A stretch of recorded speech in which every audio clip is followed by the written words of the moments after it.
მოგესალმებით მეგობრებო. დღეს მინდა საკმაოდ საინტერესო თემაზე გესაუბრო და დღეს ჩვენი თემა იქნება პირველი ნაბიჯები ამერიკის შეერთებულ შტატებში.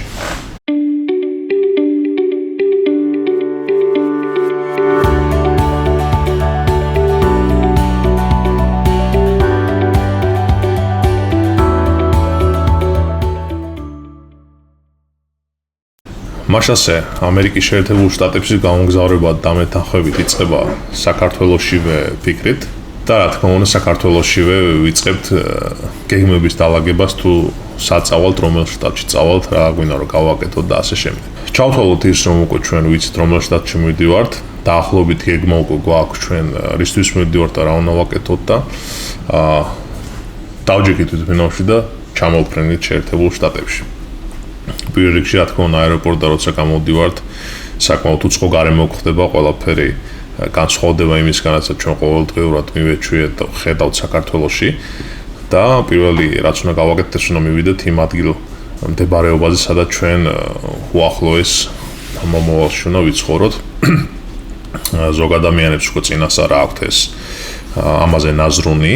ვიღაც ახლობელი ყავს, ან ვიღაცა ინტერნეტის მეშვეობით წინასწარ ქირაობს ან სახლს, ან ოთახს, ან მსგავს ადგილს, სადაც გაატარებს როგორც მინიმუმ რამოდენიმე ღამეს და მერე უკვე გრძელვადიანად მიხედავს თავის ადგილსამყოფელს. ან არსებობენ ისეთი ადამიანები, რომლებიც ასე ვთქვათ, თავზე ხელაღებით ჩამოდიან, ჯდებიან თვითმფრინავში, გამოდიან აეროპორტიდან და პრინციპში არაფერი არ ხდებათ. პირველი კატეგორია რა თქმა უნდა გაცილებით მარტივია, რადგან უკვე გამზადებულზე შეუძლია დაждენ ტაქსიზე და ან ავტობუსზე, ან მატარებელზე გააჩნია რომელ შტატში, რომელ ქალაქში და რომელ აეროპორტში ჩაფრენდებით და პირდაპირ წავლენ თავიანთ ან სახლში, ან ოთახში.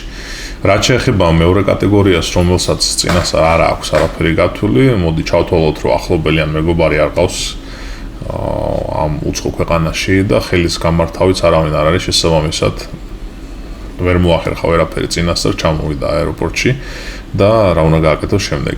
რა თქმა უნდა, ყველაზე უმარტივესი გზა არის Airbnb-ის აპლიკაცია, რომელსაც ასე ვებსაიტიც აქვს და მობილური აპლიკაციით შეგიძლიათ დღიურადაც ნახოთ ბინების სხვადასხვა ფასებად. თუ ბევრი საშუალება და არ გაქვთ ბიუჯეტური ფინანსები ხართ ჩამოსული ამ ქვეყანაში, საკმაოდ იაფადად შეგიძლიათ ნახოთ ოთახები, ასევე სახლები და პრინციპში იმ წუთშივე შეგიძლიათ იქირაოთ და უკვე გეცოდინებათ მისამართი და ადგილმდებარეობა სად უნდა წახვიდეთ. ასევე ძალიან იაფი, შედარებით იაფი, ძალიან იაფი ზოგიერთ ადგილას, მაგრამ შედარებით იაფი გადაადგილების საშუალება არის Uber-ი ეს არის იგივე მობილური აპლიკაციით კონტროლირებადი ტაქსი, რომლის მეშვეობითაც თქვენ წინასწარ მობილური აპლიკაციის მეშვეობით უთანხმდებით თუ საიდან სად უნდა წახვიდეთ და წინასწარ გეუნებათ უკვე ფასს და საკმაოდ დიდი სხვაობა არის სტანდარტული ტაქსების ტარიფებთან შედარებით. მოდი ჩავთვალოთ, რომ ჩვენ უკვე მოვაგვარეთ დასარჩენი ადგილის პრობლემა, ზოგი წავა მეგობართან, ზოგი თვითონ იქირავებს სახლს, ზოგი დროებით აიღებს რომელიმე ოთახს, ზოგი სულად სასტუმროში წავა და იქიდან გააგრძელებს თავისი ცხოვრების აწყობა სამოწყო ქვეყანაში. იმ კატეგორიის ხალხისთვის, რომელიც დროებით ეგრეთ წოდებული Airbnb-ის მეშვეობით ქირაობს სახლს ან ოთახს, ან იმ კატეგორიის, რომელიც სასტუმროში ჩვენ მოკლედ დროებით დამრჩენების კატეგორიაზე მაქვს საუბარი. რა თქმა უნდა, პირველ რიგში უნდა იზრუნონ იმაზე, თუ რაც შეიძლება მალე შედარებით გრძელვადიანი და უფრო შეღავათიან ფასში იყოს ის ადგილი, სადაც უახლოეს მომავალში იცხოვრებენ და გააგრძელებენ თავიანთი ცხოვრების დალაგებას ამ უცხო ქვეყანაში. ბინის ქირაობა ამერიკაში თლათ ისეთი ადვილიც არ არის.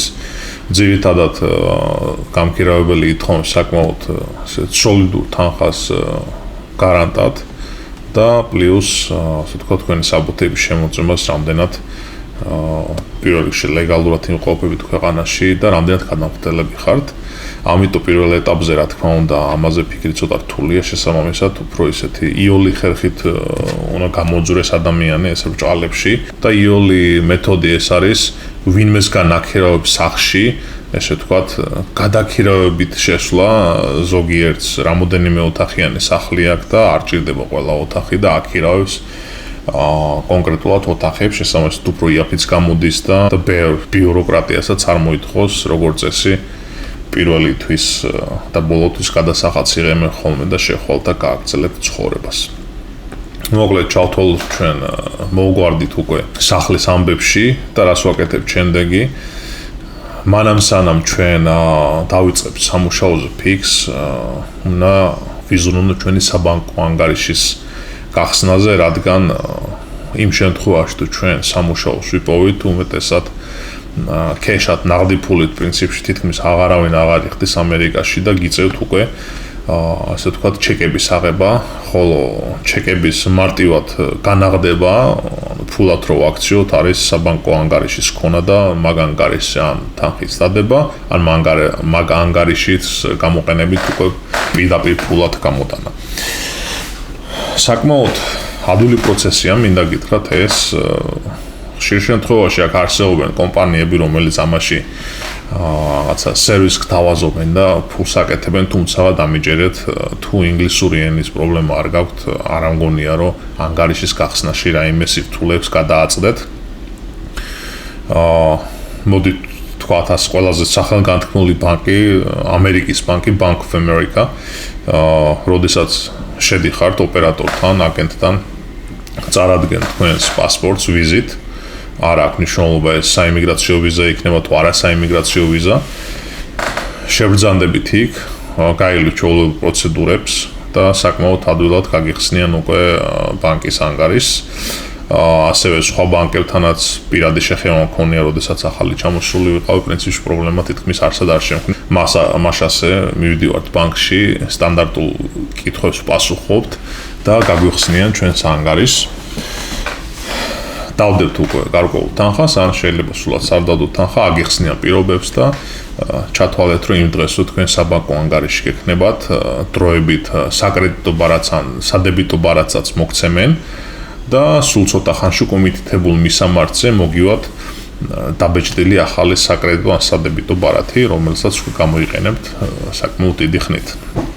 იმის შემდეგ, რაც ჩვენ უკვე გავხსენით საბანკო ანგარიში, რა თქმა უნდა, ყველაზე მნიშვნელოვანი არის სამუშაოს შოვნა, რადგან ამერიკის შეერთებულ შტატებში პატარა ფინანსური რესურსი დიდი ხნით ცხოვრება თითქმის შეუძლებელია და რაც შეიძლება მალევე უნდა შევეცადოთ ჩვენ, რომ სამუშაო ვიშოვოთ. სამუშაოს შოვნის მეთოდებს და ზოგადად სამუშაოებზე უკვე ვისაუბრე წინა ვიდეოში, პრინციპში შეგიძლიათ გახსნათ ჩემი არხი და მოისმინოთ რა სახის სამუშაოები არსებობს არასაიმიგრაციო ვიზის მქონე ადამიანებისთვის და ასევე საიმიგრაციო ვიზის მქონე ადამიანებისთვის, რომელიც პრინციპში უკვე ლეგალურად ფლობს უფლებას რომ ქვეყანაში ემუშაოს, ამიტომ ამაზე დიდხანს აღარ შევჩერდები და გავაგრძელებთ მოყოლას თუ რა უნდა გავაკეთოთ შემდეგში.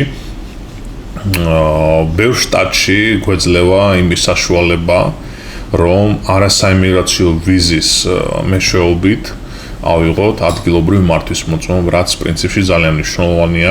არსებობს პატარ-პატარა ადგილები, ქალაქები, კუნძულები, მაგალითად ჩემი კუნძული, სამხრეთ ფლორიდაში, კი-ვესტი, რომელიც იმდენად პატარაა, რომ მანქანის ყოლა პრინციპში ძალიან აუცილებლობას არ წარმოადგენს, ძალიან ბევრი ველოსიპედი დადის, ზოგი სულაც ფეხი დადის, სკუტერი და ასე შემდეგ. ეს იმას ნიშნავს, რომ ზოგ შემთხვევაში მართვის მოწმობა გჭირდება, ზოგ შემთხვევაში მართვის მოწმობა არ გჭირდება. თუმცა, რა თქმა უნდა, სასურველია თუ ადგილობრივი მართვის მოწმობა გვექნება, რადგან გამოგვადგება ძალიან ბევრ ამაში. იგივე სამსახურეობრივადაც შეიძლება გამოგვადგეს. ამერიკაში მართვის მოწმობის აღება დიდ სირთულეებს არ წარმოადგენს, მინდა გითხრათ. პრინციპში ძალიანაც არ განსხვავდება იმ კანონებისგან, რაც თქვენ საქართველოს საგზაო კანონებზე მაქვს საუბარი, რაც ჩვენ საქართველოში გაგვაჩნია შესაბამისად, უფასოდ გადმოგეცემათ ან ინტერნეტიდან შეგიძლიათ ჩამოტვირთოთ პატარა წიგნი, სადაც წესები არის აღწერილი და ამ წესების თეორიის სწავლის შედეგად შეგიძლიათ ჩვეულებრივად მიბრძანდეთ აკაურა ეგრეთ წოდებულ მომსახურების სააგენტოში და ჩააბაროთ მართვის მოწმობაზე ჯერ თეორია, შემდეგ კი პრაქტიკა. დიდ ქალაქებში ინგლისური ენისა თუ არ ვსდები, აქვს სხვადასხვა ენაზე გამოცდები, მათ შორის რუსულადაც, ესპანურად თითქმის ყველგან. ამიტომ ძალიან ადვილია კომუნიკაციის ჩამოყალიბება და შესაბამისად იმ საკითხებზე პასუხის გაცემა, სადაც რომელიმე ინგლისური ტერმინი დაგაბნენ, პრინციპში შეგიძლიათ სხვა ენას აირჩიოთ. თუმცა მე პირადად გირჩევდით, რომ ის ინგლისურ ენაზე ჩააბაროთ, უფრო გაკიადურდება ჩემი საზრით. მართვის მოწმობა, როგორც საქართველოში აქაც ორ ნაწილად იყოფა გამოცდა. პირველი არის თეორია, მეორე არის პრაქტიკა. თეორიის შემთხვევაში, როდესაც მიგზანდები ჩასაბარებლად, უმეტეს ქალაქებში, შტატებში, სადაც მინახავს, არის კომპიუტერიზებული. თქვით და სავარაუდო პასუხებით, ასე ვთქვათ, ტესტებს გაივლით. უმეტეს შემთხვევაში 30 კითხვამდე არის, 30 კითხვიდან 20 კითხვას უნდა გასცე პასუხი, თუმცა პასუხისგებლობას ვერ ავიღებ და ვერ ვიტყვი, რომ ყველა შტატში და ყველა ქალაქში ერთნაირად არის. მე პრინციპში უფრო ფლორიდის ხარეს ჩემ თავზე გამოცდილებით გეტყვით, ბოლოს რო ჩავაბარე ის ხო 30 კითხვა იყო, 30-დან 20 კითხვისთვის პასუხი უნდა გაგეცათ და პრინციპში გასული იქნებოდით და ისევ და ისევ მინდა გითხრათ, არც თუ ისე რთული კითხვებია და საკმაოდ ადვილია აქაური მართვის მოწმობის აღება არასაიმიგრაციო ვიზის მქონე ადამიანებისთვისაც. თუმცა არ შეგვიძლია შტატები, სადაც საიმიგრაციო ვიზის გარეშე არ გაძლევენ მართვის მოწმობას. მეორე ნაწილი გამოცდის უკვე არის პრაქტიკა. ამერიკის მართვის მოწმობის აღებისას, როდესაც თქვენ პრაქტიკის გამოცდაზე მიდიხართ, თქვენ აქ არ გხვდებათ მანქანა. ეს განსხვავება, დიდი განსხვავება საქართველოსთან შედარებით.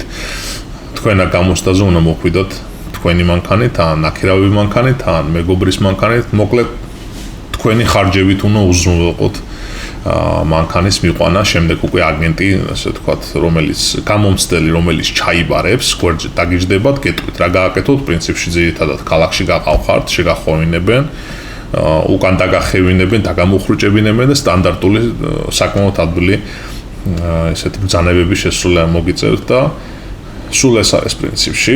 თანხას რაც შეეხება, თუ არ ვსდები ფლორიდაში, როდესაც მიავიღე მართვის მოწმობა, თეორიის ჩაბარება ღირდა $8 ფარგლებში, პრაქტიკის ჩაბარებას დაახლოებით იგივე ფასი იყო და მე უკვე მართვის მოწმობის დაბეჭდაში თუ არ ვსდები $25-დან $30-მდე გადავიხადე, გამოდის რომ დაახლოებით $50 ფარგლებში შეგიძლიათ აქაური მართვის მოწმობა აიღოთ და ეს მართვის მოწმობა იქნება მოქმედი იმ ვადამდე, სადამდე თქვენ ოფიციალურად იმყოფებით ამერიკის შეერთებულ შტატებში, თუმცა, როდესაც და თუ კი დაიწყეთ თქვენი სტატუსის შეცვლა, შემდეგ შეგიძლიათ განაახლოთ მართვის მოწმობა და შესაბამისად ვადიანობა შეიცვლება.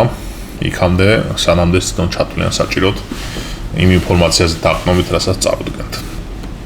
ესე იგი, ეს არის ყველაზე ძირითადი პირველი ნაბიჯები, რაც ამერიკას ჩამოსვლისას ადამიანმა უნდა გააკეთოს.